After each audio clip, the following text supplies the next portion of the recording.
Dadi, apa kabar? Sehat selalu ya, bahagia selalu, damai sejahtera, semangat luar biasa. Kali ini Bunda Di akan membahas tentang perasaan kehilangan. Ya, akar dari banyak depresi yang disebabkan oleh emosi adalah perasaan yang kehilangan yang sangat dalam. Kehilangan seseorang atau sesuatu yang pernah dikasihi, pernah kehilangan orang tua akibat kematian atau perceraian, atau kehilangan pekerjaan atau karir, bahkan kehilangan kesehatan fisik. Itu adalah penyebab segala depresi. Namun, apakah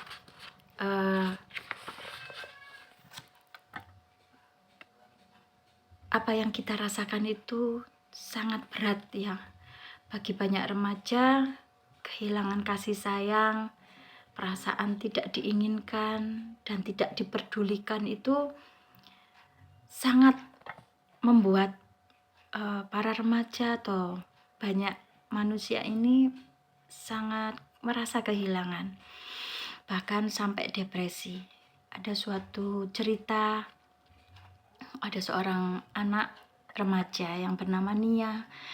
Ketika dia masih SMA, dia usia 16 tahun, ketika dia sekolah, dia seperti biasa, tidak ada sesuatu yang tanda-tanda mengenai hal yang mencurigakan di dalam diri ibunya.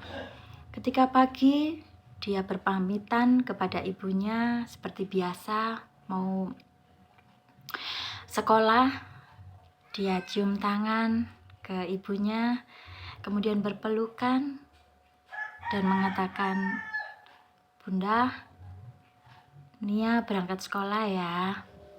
Kemudian dia berkata, "Nia sayang Bunda." Itu sesuatu yang sangat mendalam di dalam diri anak ketika mengatakan hal yang seperti itu. Tetapi tiba-tiba orang tuanya ini, ibunya ini, ternyata dia itu memendam sakit yang tidak pernah diceritakan kepada anaknya. Dia memiliki riwayat kanker di dalam tubuhnya, tetapi dia tidak pernah pengen cerita kesedihan kepada anak-anaknya supaya anak-anaknya tidak mengalami sakit, sedih yang membuat kecewa hatinya.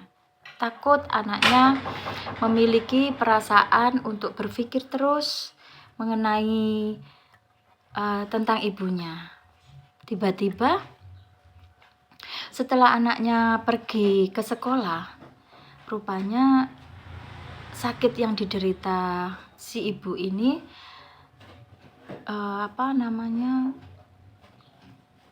kambuh.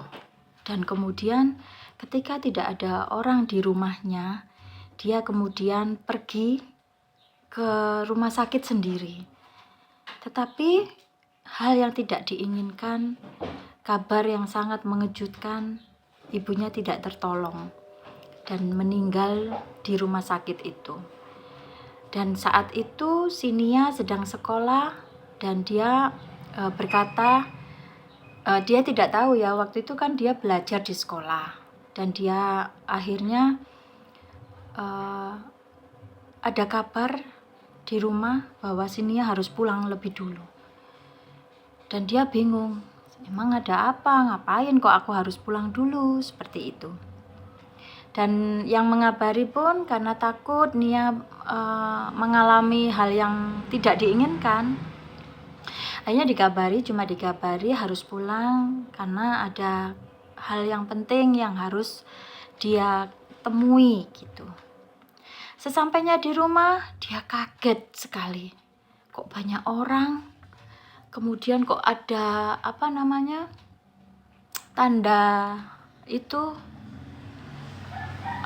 orang meninggal. Dia kaget, siapa yang meninggal? Kok tiba-tiba di rumahku banyak sekali. Ketika dia pulang itu, banyak orang mulai berkata, "Sabar ya nak, ikut berduka cita ya nak." Dan dia kaget, loh siapa yang meninggal? Akhirnya dia tahu dan dia buka petinya, ternyata itu ibunya. Dan yang tadi pertemuan terakhir ketika dia berangkat sekolah. Betapa sedihnya si Nia ini, betapa kecewanya, betapa sesuatu yang gak bisa dibayar rasanya kesedihannya ya, ketika dia harus kehilangan orang tuanya. Dan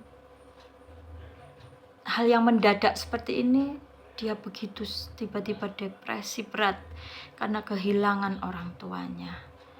Maka coba bayangkan, ketika perasaan bingung, sakit hati di dalam diri para remaja, ketika menghadapi masa-masa yang sulit, ketika terjadi hal-hal yang seperti itu, tiba-tiba kehilangan orang tua atau perceraian atau hal-hal lain, misalkan mungkin terjadi perbuatan yang tidak baik, mabuk-mabuk atau pemukulan terhadap istri atau penganiayaan anak, semata-mata penolakan terhadap orang tua yang tenggelam dari problem-problemnya sendiri. Dan di sini Tuhan tetap mengingatkan kita untuk tidak larut di dalam kepedihan, untuk tidak larut ketika kita mengalami hal-hal yang penderitaan. Dan juga kita tidak boleh menyalahkan diri sendiri atas terjadinya problem-problem di dalam keluarga. Kita harus tetap diingatkan oleh Tuhan untuk tetap dekat dengan Tuhan, untuk menyerahkan semuanya apa yang menjadi masalah di dalam hidup kita. Jangan sampai kita mengalami depresi yang kuat atas kejadian kehilangan apapun di dalam kehidupan kita. Jadi kita juga akan dikuatkan, jangan sampai kita melakukan hal-hal yang buruk ketika kita mengalami depresi. Dan kita tetap harus terus berdoa, mohon kekuatan kepada Tuhan. Karena itu satu-satunya jalan agar kita bisa kuat menghadapi kehidupan ini. Lalu, bagaimana kita bisa mengenali gejala-gejalanya, tingkat depresi yang kita alami? Nah, pembahasan berikutnya kita akan bahas mengenai hal ini. Salam Bunda Di.